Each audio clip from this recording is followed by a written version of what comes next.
By the time the county clerk wrote Mara Vale down as dead, she was still breathing under the ashes. Not much. Just one shallow breath at a time, pulled through a crack between two blackened boards. Above her, 4 feet of late winter snow pressed down on what used to be the foaling shed. Below her, a roof beam pinned her left leg to the frozen dirt. Somewhere close, a horse was dead. Somewhere closer, her own blood was drying against her cheek. The world had narrowed to 3 things: cold, pain, and the smell of lamp oil. That smell brought the night back in pieces. Her uncle, Gideon Rowe, standing in her father's office with his Sunday coat buttoned wrong, his 2 sons tearing drawers out of the desk, a ledger split open on the floor. Her father, Abram Vale, trying to rise from his chair with a broken bottle in one hand because grief had made him drink, but it had not made him cowardly. Then Gideon sang, "Debt is debt, Mara. Land follows paper, and paper follows me." Her father had reached for the rifle. Gideon had reached for the lamp. After that came shouting, flame, hooves slamming walls, Mara's nails across Gideon's face, her cousin Ellis's fist against her mouth, the taste of blood, the roof dropping through smoke like a mountain coming down. Now there was only darkness. Mara tried to move. The beam answered with a bolt of pain so bright she nearly lost the thin thread of consciousness she had left. For a moment, she did the easiest thing a person can do when the world has already taken too much. She gave up. Her body sank deeper into the cold. Her thoughts softened around the edges. She saw her mother's hands kneading bread, saw her father teaching her to read brands in dust, saw the ridge in summer when the bunch grass turned silver under wind. Then she heard Gideon's voice again. Land follows paper. Mara opened her eyes. No. If Gideon wanted the land to follow paper, then he would have to answer to the girl he had failed to bury. She used her right hand first. The left would not obey. Inch by inch, she dug at the frozen dirt beneath the beam. Every scrape tore skin from her fingers. Every breath made her ribs grind. She bit her sleeve so she would not scream and waste air. It took until morning to free the leg. It took until noon to drag herself through the collapsed shed. And when she finally broke through the snow crust and rolled into the open, the valley was so bright it felt cruel. The Vale place was gone. The house stood as a square of charred posts around a stone chimney. The big barn had folded in on itself. The chicken run was a black scar. The wash line where her mother's quilts had once snapped in the wind had melted into twisted wire. On the hill above the yard, 3 graves waited under snow. Her mother, her little brother, and now her father. Mara crawled halfway up the slope before her stomach turned. She vomited blood into the snow, wiped her mouth with the back of her hand, and looked toward town. Cinder Fork was 6 miles south, close enough to see smoke from a fire if anyone cared to look, far enough to pretend the storm had hidden everything. Mara stood. The first step nearly dropped her. The second did. By the third, she had stopped crying. She reached town after sunset the next day with one sleeve burned away, one boot missing, and Gideon's skin still under her fingernails. Sheriff Amos Bracken met her outside the livery. He was a wide man with a polished badge and the soft voice people used when they had already decided not to help. "Mara," he said, staring like a ghost had walked up Main Street. "Lord have mercy." "My uncle burned our ranch," she said. Her voice was broken, but the words were not. "He killed my father, Gideon Rowe and his sons. I need you to arrest them." Bracken looked past her toward the windows where faces had begun to gather. "Careful now. There's lamp oil in the shed. There are boot tracks if the snow hasn't covered them. There's blood in my father's office. Gideon has claw marks on his face. Mara. He said the debt made the land his. He said paper follows him." The sheriff's jaw tightened at the word debt, and Mara understood before he even answered. Gideon had already been here. Bracken lowered his voice. "Your father was behind on notes. Everybody knows that. Gideon holds several of them. So he gets to burn us alive? No one is saying that. I'm saying it. You're hurt. You're frozen half senseless. A person in shock can remember things wrong." Mara laughed once. It split her mouth open again. Bracken reached as if to take her arm. "Gideon reported a fire yesterday. Said he rode out when he saw smoke, but the road was buried. Said he found no survivors. He's offered to take you in once you're well." "I will sleep in a wolf den before I sleep under his roof." "Mara, you have no house, no money, no living parent. The law has to follow the papers in front of it." There it was again. Paper, not blood, not truth. Paper. She looked at the badge on his coat and saw what it really was. A small piece of metal rented by the highest bidder. "You sold him my death before I could tell you I was alive." Bracken's face hardened. "You want to accuse respected men. Bring proof. You want food and a warm bed. The church ladies will help. But you keep talking wild like this, and I'll have to protect the peace." "The peace?" "Yes." Mara looked down Main Street. Men who had eaten at her father's table turned away. Women who had borrowed sugar from her mother pulled curtains shut. The town stood silent while the snow melted from her hair onto the boards. So she gave Cinder Fork the only answer it deserved. She left. Before midnight, she stole a buckskin mare from a trader named Judd Vane, who had cheated her father on a cattle payment and bragged about it while Abram was too drunk to fight back. She took a saddle, a bedroll, a rifle, 2 boxes of cartridges, and a sack of oats. Nobody stopped her. By dawn, Mara was back on the burned land. She named the mare Ash. "Because that's what they left us," she told the animal, rubbing warmth into its neck.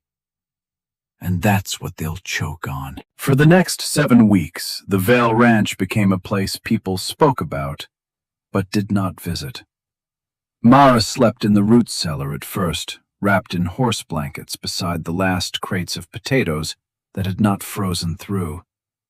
Then she moved into a corner of the collapsed barn, then into a lean-to she built from half-burned boards. She ate rabbit, then squirrel, then the back half of a deer she found already taken by cold and wolves. Smoke would give her away, so she learned to chew meat half raw. She set snares with fingers that split and bled. She melted snow in tin cups over coals she hid beneath sheet iron. She dragged salvageable lumber out of the ruins, one board at a time. She patched enough of the barn roof to keep Ash alive. It was not rebuilding. Not yet. It was refusing. Gideon's sons rode out once in March. Ellis and Porter Rowe came laughing up the south track, as if they expected to find a frightened girl begging for mercy. Mara was waiting behind the trough with the rifle balanced on a fence rail. She fired into the snow between their horses. Ellis's mount reared. Porter cursed and grabbed for his pistol. Mara worked the lever. "The next one goes through a knee," she called. Ellis's face twisted. "You are squatting on Rowe land. Then come take it." Neither of them did. As they turned back, Ellis shouted, "Winter will finish what the fire didn't."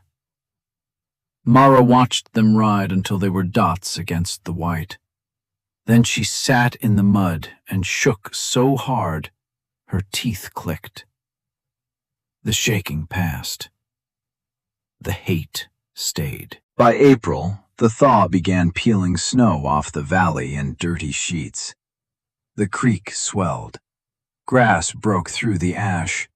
Crows returned to the fence posts like black judges waiting for testimony.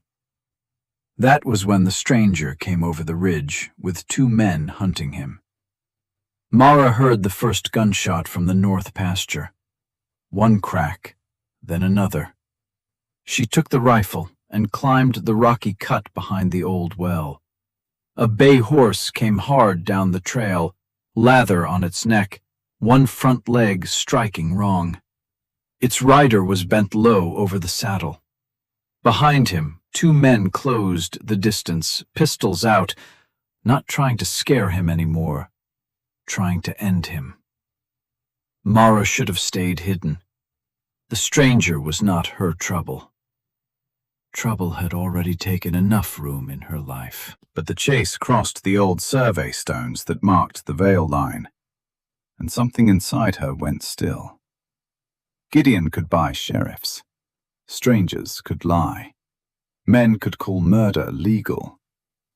But this land still knew where it began. Mara stepped out from the cottonwoods. "Down!" The rider dropped flat without looking back. Good instincts. Mara fired twice, low and fast. Dirt jumped in front of the pursuers. Their horses shied hard. One man nearly lost the saddle. The other hauled up, cursing. "This is private land," Mara said. The younger one blinked at her. "That man is wanted. So go want him somewhere else." "You don't know who you're protecting." "I know where you're standing." The older rider lifted his pistol. Mara shot the hat off his head. It spun into the mud behind him. For a moment, nobody spoke. Then Mara said, "I am tired, hungry, and in a poor mood. Make me improve it." They left. The stranger made it another 20 yards before the bay horse stumbled to its knees. He slid off, one hand clamped to his side, and tried to stand like pride might hold in the blood. It did not. Mara caught him under the arms before he fell face first into the creek mud. He was older than her by several years, near 30, with dark hair gone dusty from the trail, and a coat too fine for a man bleeding on burned ground. His boots were handmade. His hands were not. They had old rope scars and calluses. "You shot?" she asked. "Unfortunately," he said through his teeth. "How bad?" "Bad enough that I am about to become impolite and faint." "Try not to do it on my boots." He almost smiled. Then he fainted. Mara dragged him to the barn, cut open the fine coat, and found the bullet had gone clean through the flesh above his hip. Messy, but not buried. She washed it with boiled snowmelt, packed it with torn linen, and stitched him with thread meant for saddle repair. He woke once during it, looked at her with fever-bright eyes and said, "I'm sorry about the horse." "What horse?" "Mine. It died before you finished the sentence." "That horse cost more than most houses." "Then it should have learned to run cheaper." He laughed, then passed out again. His name was Elias Creed. Mara learned that on the third morning, when he opened his eyes and found her going through his saddlebags with the rifle across her lap. He watched her for a moment. "That is private property." "So is my ranch. People keep forgetting." In his bags, she found $380, a folded deed to land in the North Range, letters from a supply broker in Helena, and a packet of legal documents tied with blue string. She tossed the packet onto his blanket. "Rich or criminal?" Elias blinked against the light. "Those are not mutually exclusive in this territory." "Answer better." "Formerly rich, falsely criminal, currently grateful. That last one is free. The rest needs explaining." So he explained. His half-brother Victor had used forged bonds and bought testimony to take control of the Creed cattle concern after their father died. Elias had fought him in court for 2 years and lost to judges who smiled with Victor's money in their pockets. When Elias tried to move north and rebuild on property Victor could not touch, Victor sent men to make sure he never arrived. "Family," Mara said, not as a question.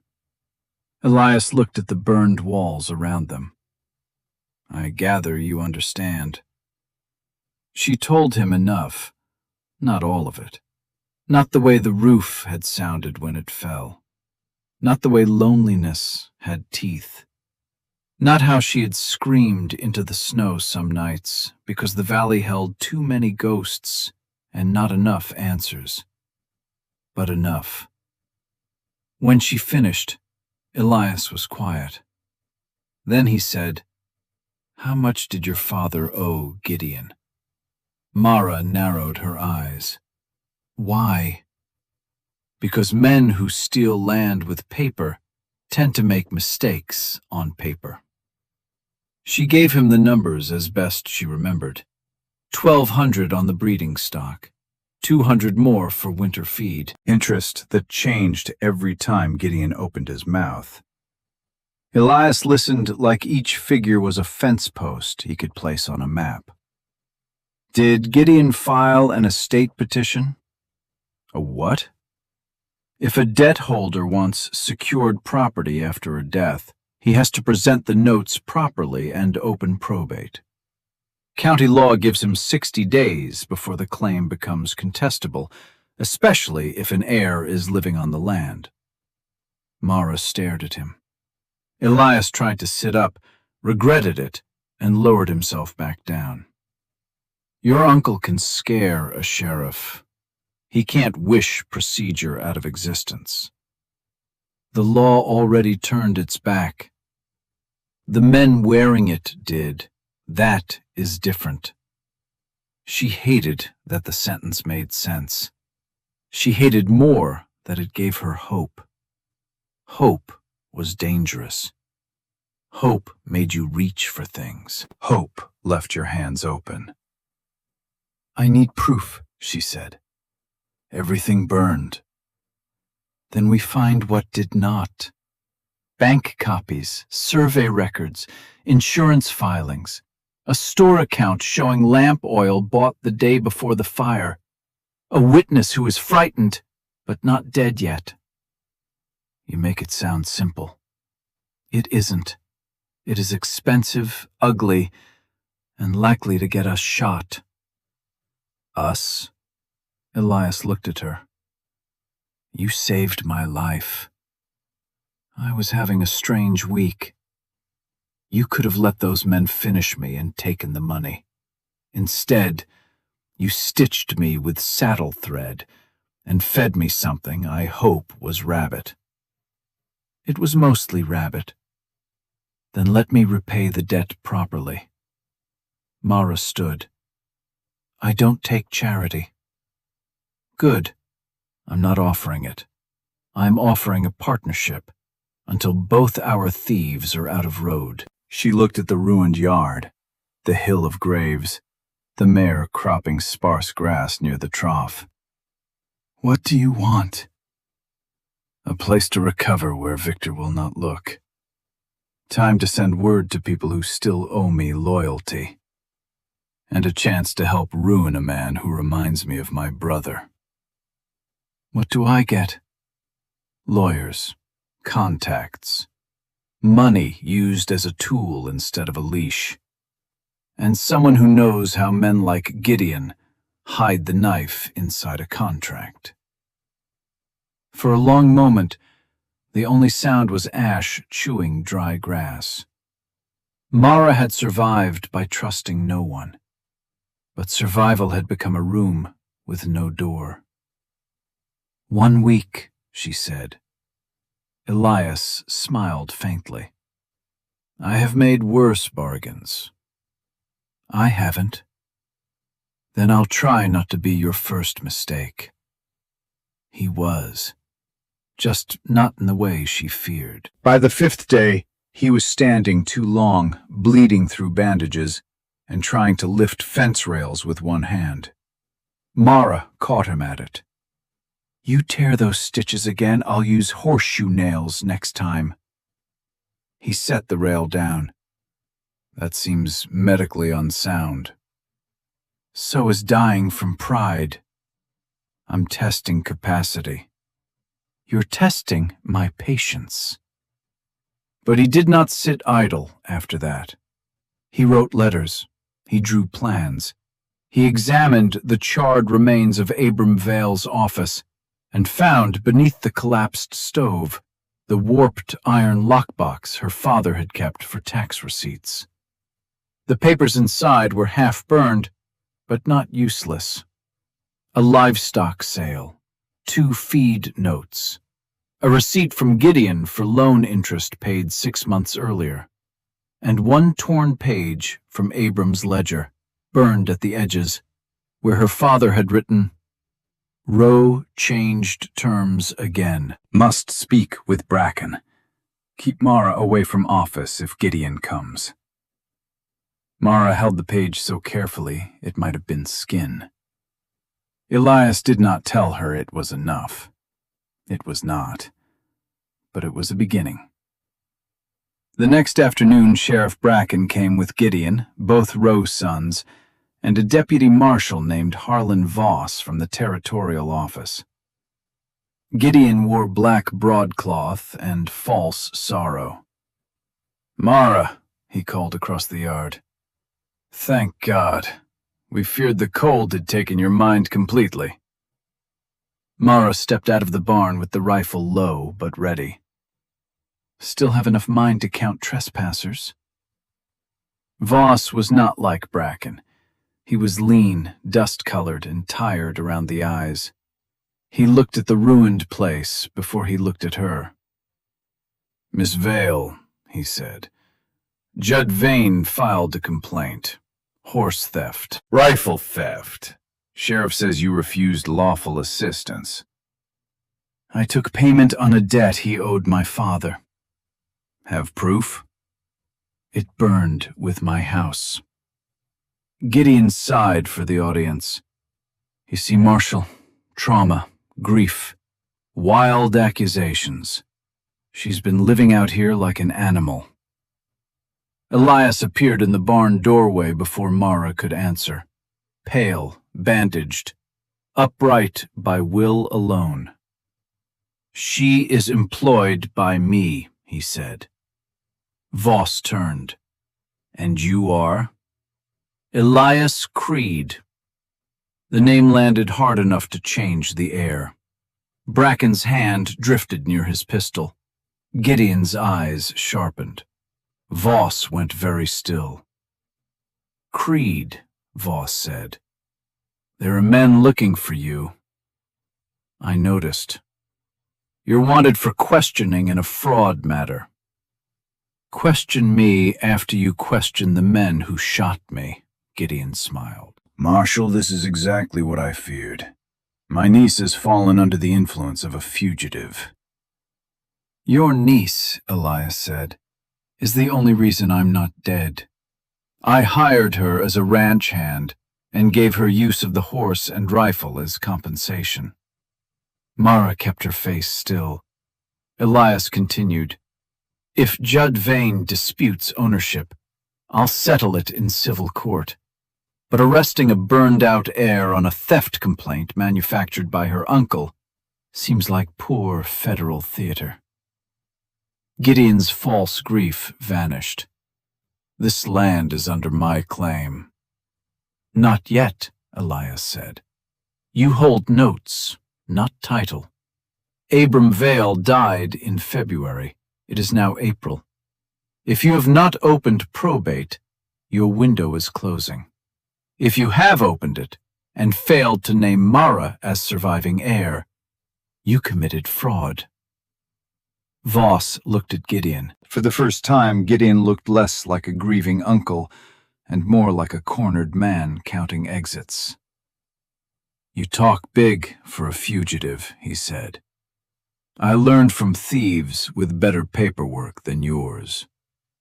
Voss closed his notebook. "I'm marking Vane's complaint disputed. Miss Vale, do not take anything else that is not nailed down. Mr. Creed, I expect you available for questioning. I'm recovering from being shot. Recover near a road." The marshal rode out with Bracken. Gideon did not leave at once. He stared at Mara as if trying to finish the fire with his eyes. "This ends badly for you," he said softly. Mara lifted the rifle. "It already did." I kept going. After they were gone, Elias leaned against the barn and nearly folded in half. Mara caught him. "You lied to a marshal." "A shaded arrangement. You said I work for you." "You do now, if you accept wages." "I don't want wages." "Then accept ammunition, feed, and a lawyer. Call it advance payment." "Call it what it is. Help." "Yes," Elias said. "Help. The word will not poison you." Mara wanted to argue. Instead, she looked at the torn ledger page in her pocket and said, "Put it in writing." He smiled. "That is the most sensible thing you've said." 2 days later, Victor Creed's men found the Vale. They came from the north in clean coats with expensive rifles, 3 of them riding slow enough to show they were not afraid. Mara hid Elias in the root cellar beneath loose boards and covered the entrance with sacks of lime and a broken plow blade. Then she went back to hauling water as if she had nothing in the world to hide. The leader was a handsome man with dead eyes. "Afternoon," he said. "We're looking for Elias Creed." "Lots of people look for things here," Mara said. "Mostly they find disappointment." His smile stayed thin. "He may be wounded, may be traveling under a false name. There's $300 for information." "That much money? You'd think he was important."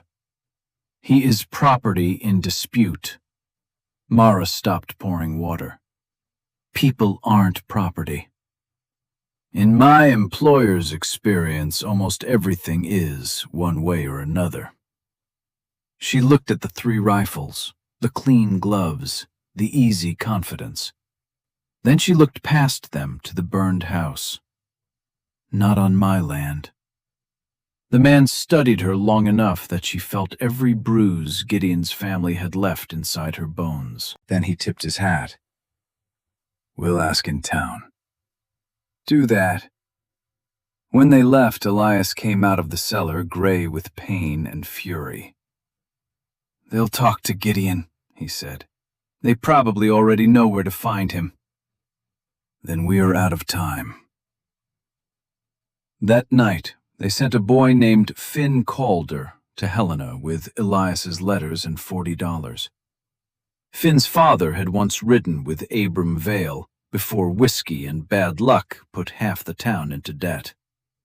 He was 15, quick, and just angry enough to be brave. Give this to Jonas Bell at the freight office, Mara told him.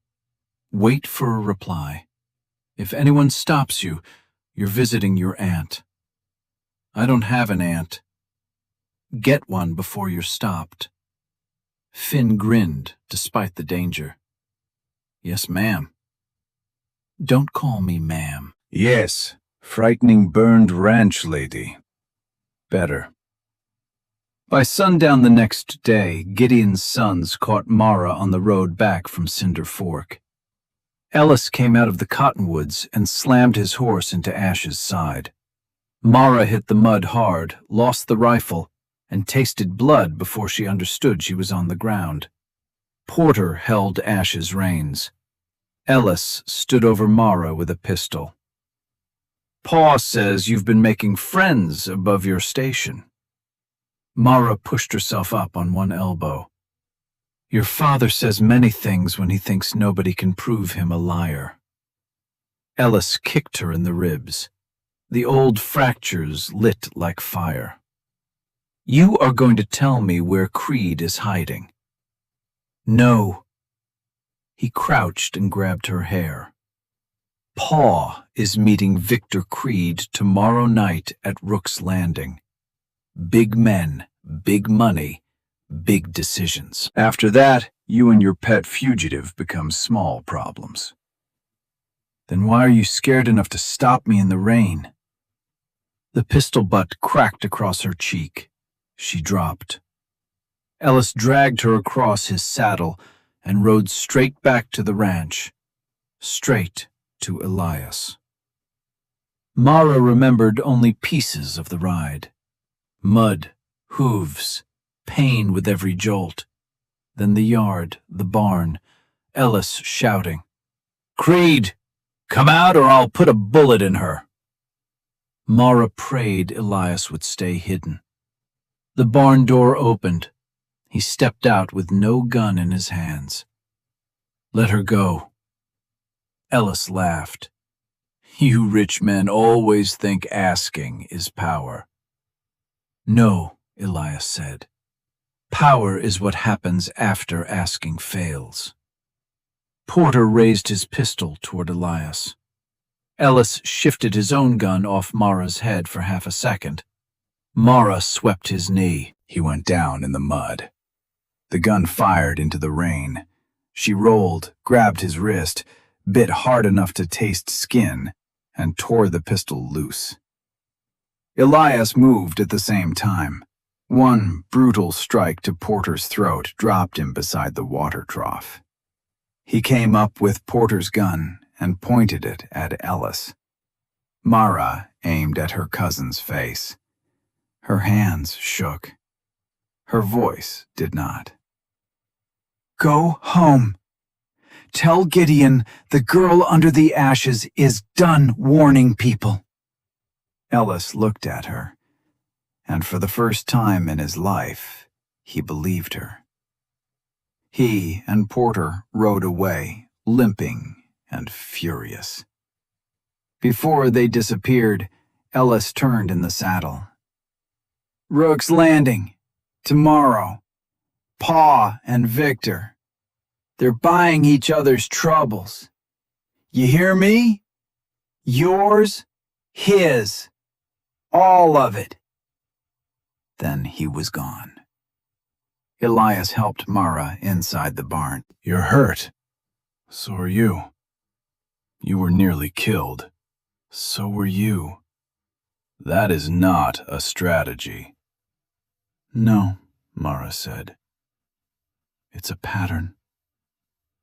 They sat in the dim barn while rain worked through the roof in steady silver lines. For months, Mara had thought the worst thing was being alone. Now she understood a sharper fear, having someone beside her who could be taken. Elias must have understood it too, because he said, "I should leave tonight." "No. They want me more than you. They want both of us gone. Don't flatter yourself. If I draw Victor north, you'll bleed out in a ditch before dawn. That may still keep them from coming here." Mara stood too fast and nearly swayed. "I did not crawl out of a burned shed, freeze through winter, and fight your brother's gunmen just to watch you donate yourself to bad men for convenience." His eyes softened. "Mara." "No, we made a partnership. That means nobody gets to call dying noble when it is just fear wearing good clothes." He looked at her for a long moment. Then he nodded. "What do you propose, partner?" Mara looked toward the road Ellis had taken. "Rook's Landing." Elias went very still. "You want to walk into the town where Gideon does business, while he meets the brother who wants me legally erased?" "No. I want to drag both of them into a room full of witnesses and make them show their hands." "That is almost certainly suicide." "Almost is not certain." For the first time that day, Elias smiled. It was tired. It was pained. It was real. "Your optimism is violent." "My optimism carries a rifle." Finn returned at noon the next day with a reply and a fresh horse under him. Jonas Bell had sent money, ammunition, medical supplies, and a message in Elias's old shorthand. "Victor has filed incapacity papers. Bought judge likely. Federal interest active. Marshal Voss not blind. Rook's Landing has enemies of Roe. Make it public." Elias read the message twice. "Voss is investigating." Mara frowned. "He threatened to arrest you." "He also did not arrest me." "That is a low standard for faith." "It may be the standard we have." They rode for Rook's Landing at dusk. The town sat in a cut between two ridges where the wind dropped dust instead of moving it. Lanterns glowed along the main street. Music spilled from the biggest saloon, the Gilded Spur, a 2-story building with red curtains and a back room where Gideon bought men one drink at a time until he owned them. Before going there, Mara and Elias stopped at a boarding house run by a widow named Clara Dunn. Clara had iron-gray hair, a shotgun behind the counter, and eyes that measured truth better than scales. "You're Abram Vale's girl," she said. "I'm Mara Vale." "Same warning in different words." Clara looked at Elias. "And you are the Creed brother they're paying men to find." "Depends who asks." "I ask." "Then, yes." Clara shut the door behind them. Her husband, a former town constable, had investigated Gideon's gambling rooms before drowning in 6 inches of river water with a bullet hole through his coat. Clara had kept his papers hidden for 4 years. She laid them on the table now. Forged land claims, payoffs to Sheriff Bracken, debt notes with signatures that repeated too perfectly. A store invoice for 2 cases of lamp oil delivered to Gideon Rowe 3 days before the Vale fire. Mara touched that invoice with one finger. The room seemed to tilt. Clara saw her face and said, "Proof does not bring back the dead, but it gives the living teeth." Elias read fast. This, plus Abram's ledger page, could break the land claim. "Could," Clara said. "If anyone has courage tomorrow after tonight gives them a reason." "What happens tonight?" Mara asked. Clara pointed across the street at the gilded spur. "Gideon and Victor have bought the house full. Drinks for everyone. Makes Power look generous. They'll be in the back room after 9. If you want witnesses, you won't get more." "And if things go wrong?" "Things are already wrong." Clara handed Mara her husband's folder. "Make them worse for the right people." At 9, Mara and Elias walked into the gilded spur. The saloon was packed shoulder to shoulder with miners, drovers, merchants, cardmen, painted women, and locals pretending they had not come to watch whatever trouble had been promised by rumor. Gideon stood near the staircase in a black coat, a white bandage across the claw marks on his cheek. Victor Creed stood beside him. He looked like Elias drawn with colder ink. Same height, same sharp jaw. But where Elias carried weariness, Victor carried entitlement, polished to a shine. "Little brother," Victor said, loud enough for the room. "Still collecting strays?" Elias's hand stayed loose near his coat. "Still mistaking theft for inheritance?" A murmur moved through the crowd. Victor smiled. "The court disagrees. I have papers declaring you unfit to manage your affairs. Your holdings revert to family protection." "Forged papers bought from a judge who likes expensive horses." "Prove that." Elias lifted his voice. "Gladly. We can start with the bonds you backdated, the witness you paid in Butte, and the gunman you sent after me when fraud moved too slowly." Victor's smile thinned. Gideon stepped forward. "This is not a courtroom." "No," Mara said. "That's why cowards like you enjoy it." The room quieted. Gideon's eyes fixed on her. "My niece survived a terrible accident and lost her reason along with her father. You burned the Vale ranch for land." He spread his hands. "You hear this? Wild talk. A grieving girl making accusations because she cannot accept debt." Mara pulled Clara's folder from her coat. "Your lamp oil order. Your payoffs to Bracken. Your forged notes. My father's ledger page saying you changed terms and threatened him. Clara Dunn's husband died trying to prove what you were." At Clara's name, several townspeople looked toward the bar. Gideon's face went flat. "Where did you get that?" "From someone you failed to silence." He moved fast for a man his age. The slap knocked Mara's head sideways. Gasps rose across the room. Elias stepped forward, but Victor's men had guns out before he cleared his coat. Gideon grabbed Mara by the arm and bent close. "You think paper saves you? I own the men who read paper." His fingers dug into her bruises. "You should have stayed dead in that shed." The words dropped into the silent saloon like a body into a well. Mara looked up at him. "Say it louder." Gideon realized his mistake. Too late. A voice from the doorway said, "I heard enough." Deputy Marshal Harlan Voss stepped inside with 2 federal men behind him and rifles leveled. Gideon Rowe, Victor Creed.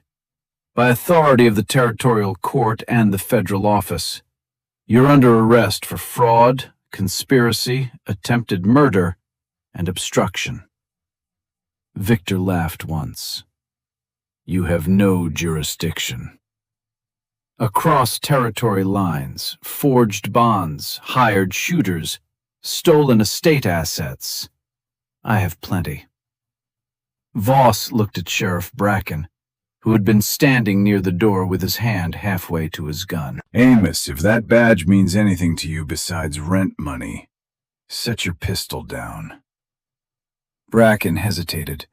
That hesitation was the last honest thing he ever did.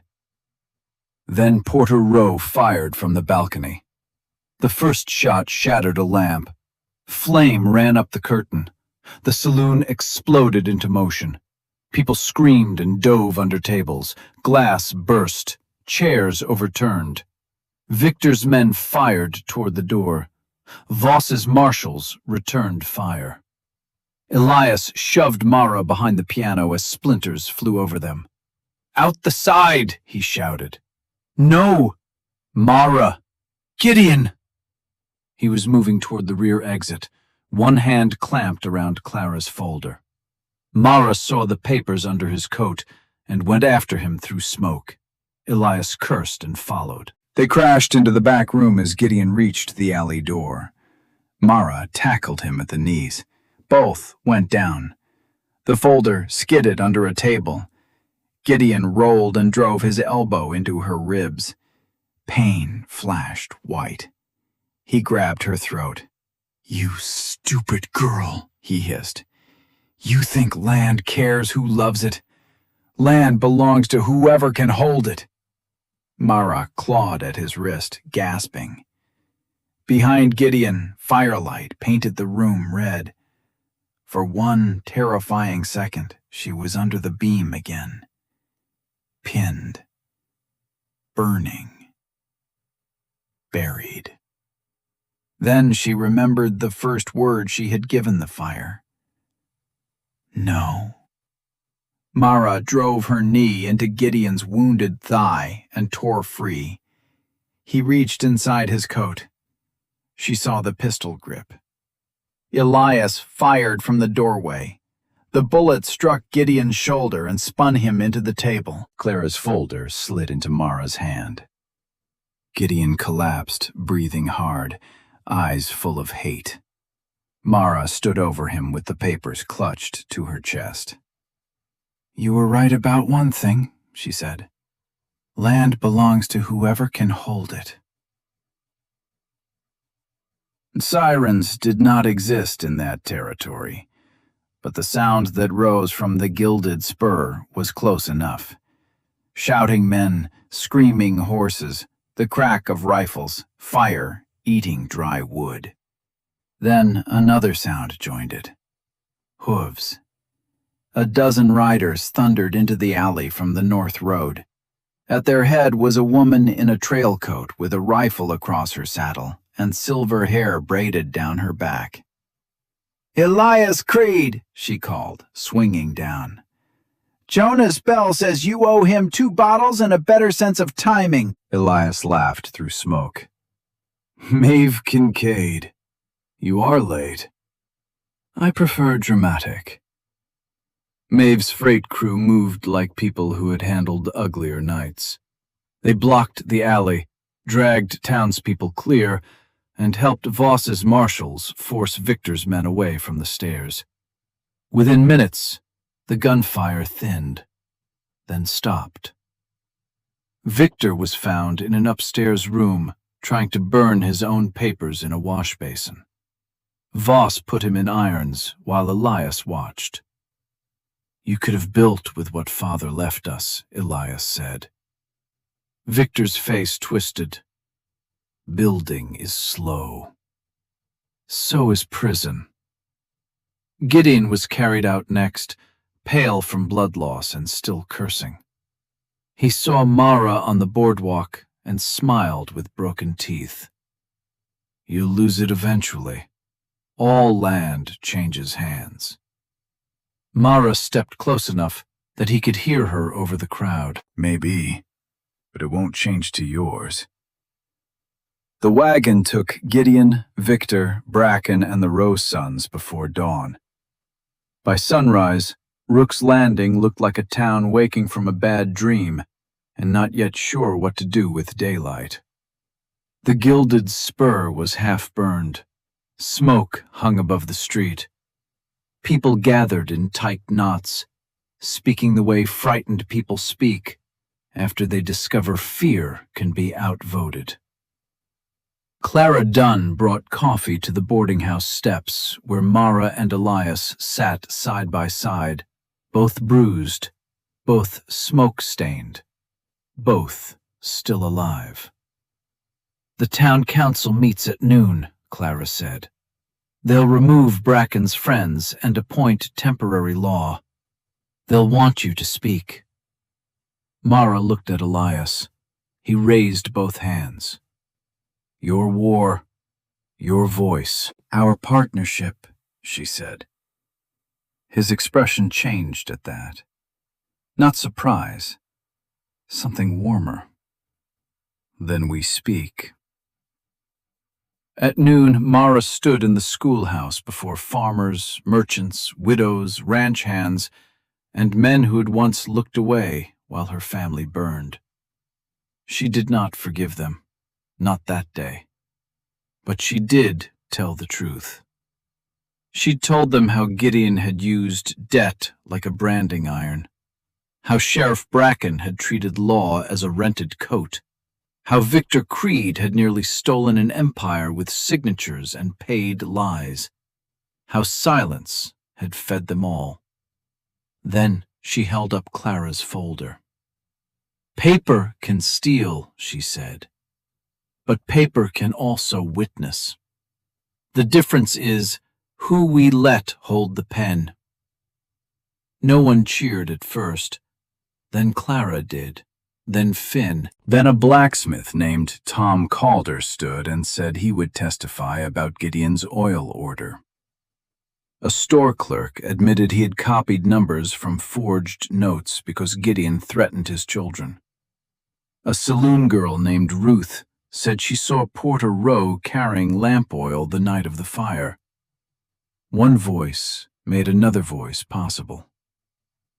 By evening, the town had changed in ways a map could not show. Mara and Elias rode back to the Vale land the next morning. For the first time since February, Mara did not feel the road pulling her toward a graveyard. The ranch was still ruined.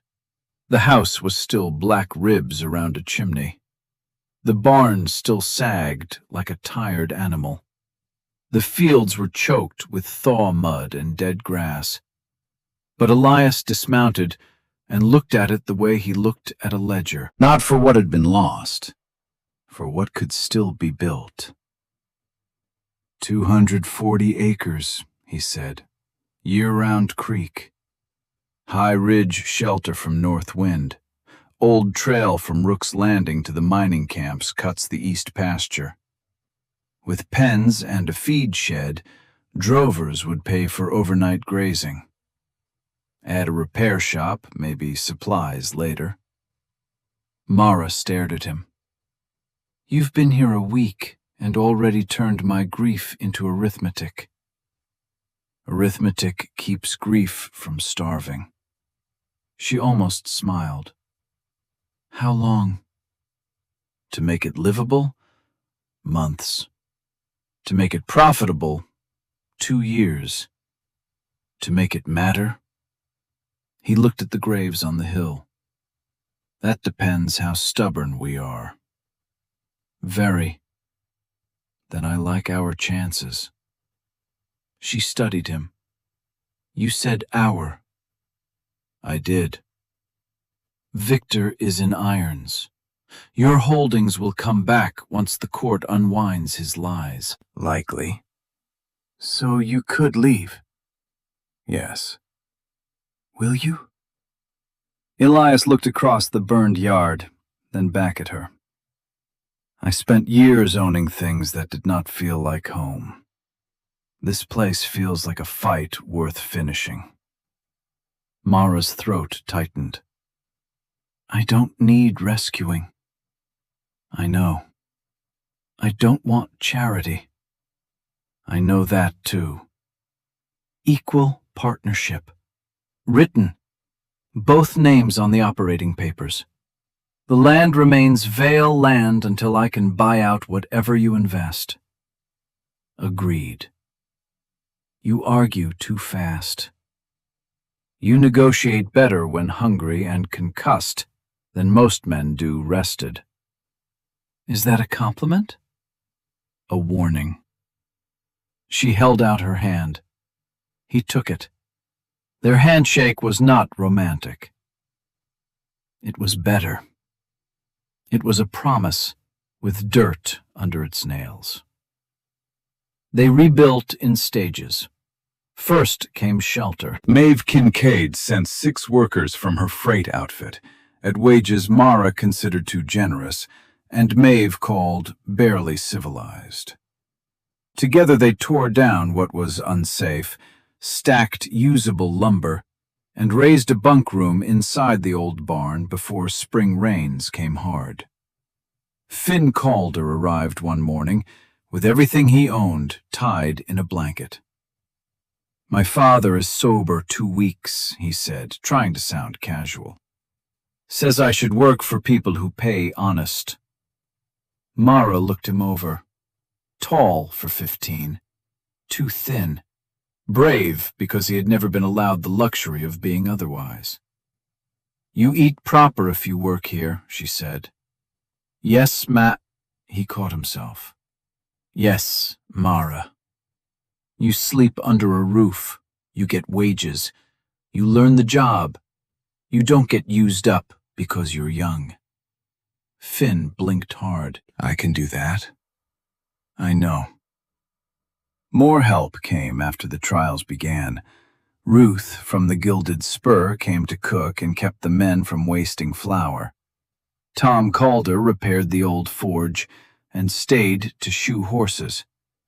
A widow with 2 children brought hens and a milk cow in exchange for safe lodging until she could claim land near the creek. The place grew before Mara understood growth had begun. Summer turned the black yard green around the edges.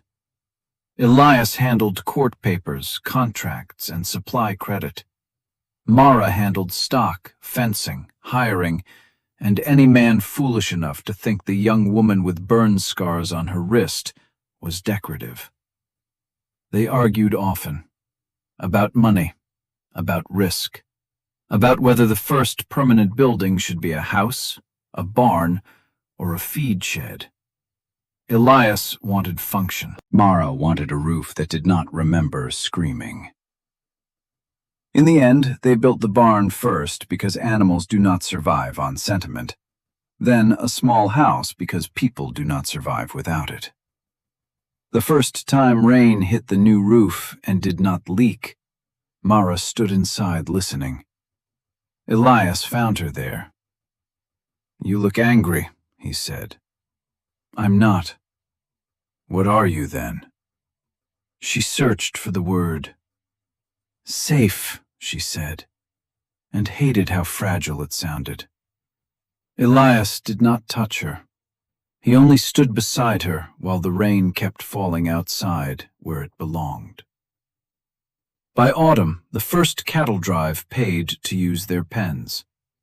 78 head, 2 nights, hay and water included. Mara counted the money 3 times on the kitchen table. It's profit, she said. Small profit. Still profit, then we celebrate small.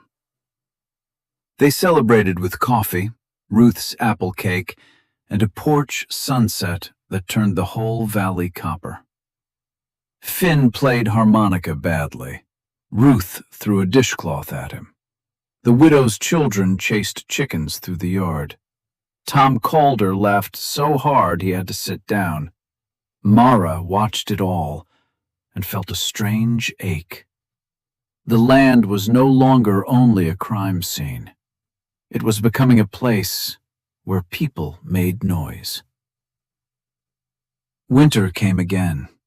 This time, when snow covered the valley, it covered stacked hay, full shelves, sound roofs, warm rooms, and people who checked on one another before storms. The cold still bit, but it no longer owned her. During the worst week of January, Voss rode in with final news. Gideon Rowe had been convicted of fraud, arson conspiracy, and accessory to murder. Porter and Ellis took lesser sentences for testimony that buried their father deeper. Sheriff Bracken lost his badge and got 5 years for corruption. Victor Creed received 10 years for fraud and attempted murder across territorial lines. Elias's assets were restored. All of them. The Creed cattle concern, the northern land, contracts, accounts, everything Victor had tried to swallow. Voss handed Elias the final court order at Mara's kitchen table. "You're a rich man again," the marshal said. "Could go anywhere." Mara kept her eyes on her coffee. Elias folded the paper carefully. "I'm already somewhere." Voss glanced between them and smiled like a man wise enough not to say too much. After he left, Mara went to the hill above the ranch. Elias found her beside the graves. "You thought I'd leave," he said. "You should." Terrible argument. "You could rebuild the Creed operation." "I could." "You could live easier." "Probably." "Then why stay?" He looked down at the house lights, the barn, the creek silver under snow. "Because easy was never the same as right. Because I know what it is to have family turn inheritance into a weapon. Because you reminded me that land should hold people, not just profit." He paused. "And because when I was bleeding in your barn, you looked at me like a man, not a purse. I had forgotten what that felt like." Mara wrapped her arms around herself. "I am not good at needing people." "I noticed." "I might remain difficult. I planned for that." She laughed before she could stop it. The sound surprised them both. By spring, they filed the operating charter. Vale Creed Station. Not just a ranch now, a stopping point. Grazing pens, repair shed, supplies for drovers and homesteaders, fair credit terms written plainly so no desperate family had to sign away tomorrow to survive today. Their rule was simple. No hidden interest, no debt without a witness chosen by both sides, no land claim purchased from grief. People came. Some stayed. A schoolhouse rose near the creek. Clara Dunn moved from Rook's Landing and taught letters to children who had mostly learned weather before reading. Ruth ran the kitchen and eventually the store. Finn became the best horse hand in 3 valleys. Tom Calder stayed sober 1 month, then 6, then a year. The valley filled with small lights at night, each one a family. Each one proof that Gideon had mistaken silence for loyalty. In the 2nd year, Mara was asked to speak before the Territorial Committee on Land Disputes. She tried to refuse. Elias did not let her. "People listen to survivors differently," he said. "I'm a rancher, not a politician." "Good. We have enough politicians." So Mara went. She stood in a room full of men who looked at her scars before they looked at her face and told them exactly how forged debt killed families. She argued for clear probate notices, independent witnesses, and penalties for sheriffs who treated badges like private tools. Some laughed, some sneered. Enough listened. The law changed slowly, the way fences go up. One post, one wire, one blister at a time. At home, Elias kept the station running and complained only when Mara worked too hard, which she considered hypocrisy, and he called marital rehearsal. They did not marry that year. They were too busy. They married the next autumn under the cottonwoods by the creek, with Clara officiating, Finn crying and denying it, Ruth feeding half the county, and Maeve Kincaid arriving late with 2 wagons of whiskey she swore were legally acquired. Mara kept Vale in her name. Elias expected nothing else.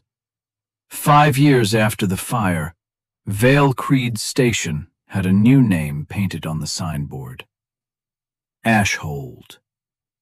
Not because the ash was gone, because it had become soil. The place was known from Rook's Landing to Helena as the ranch where fair contracts were written plainly, where travelers could sleep without being robbed, where widows got credit without predators circling, and where a young woman with a burn scar on her wrist would look a powerful man in the eye and ask him to explain every number twice. One spring evening, Mara carried her daughter up the hill to the graves. The child was 3, solemn when the moment required it, which was almost never. "Who sleeps here?" she asked. "Your grandmother, your uncle, your grandfather." "Are they cold?" Mara looked at the wildflowers growing around the stones. "No, not anymore." "Because we brought flowers?" "Because we remembered them." The girl considered that. Then she placed one crooked daisy on Abram Vale's grave. Below the hill, the station glowed with lamplight. Finn argued with Tom by the forge. Ruth shouted that supper was ready. Elias stood on the porch looking up toward Mara and their daughter, one hand raised against the sinking sun. For a moment, Mara saw 2 valleys at once. The valley Gideon had tried to make, empty, silent, bought. And the valley that stood before her now, loud, stubborn, alive. She thought about the girl under the beam, counting breaths in the dark. The girl who had believed anger was the only heat left in the world. The girl who crawled out because the people who hurt her had made one fatal mistake. They had left her alive. Mara took her daughter's hand and walked down toward home. Justice had not brought back the dead. It had not erased the winter. It had not made the scars vanish, but justice had cleared enough ground for something better to grow. That was the part Gideon never understood. Fire could destroy a house, paper could steal a name, money could buy a badge.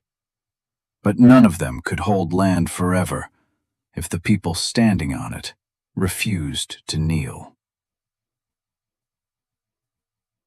The snow melted, the ash fed roots, and the girl they buried became the woman who built a place no one could burn down in secret again.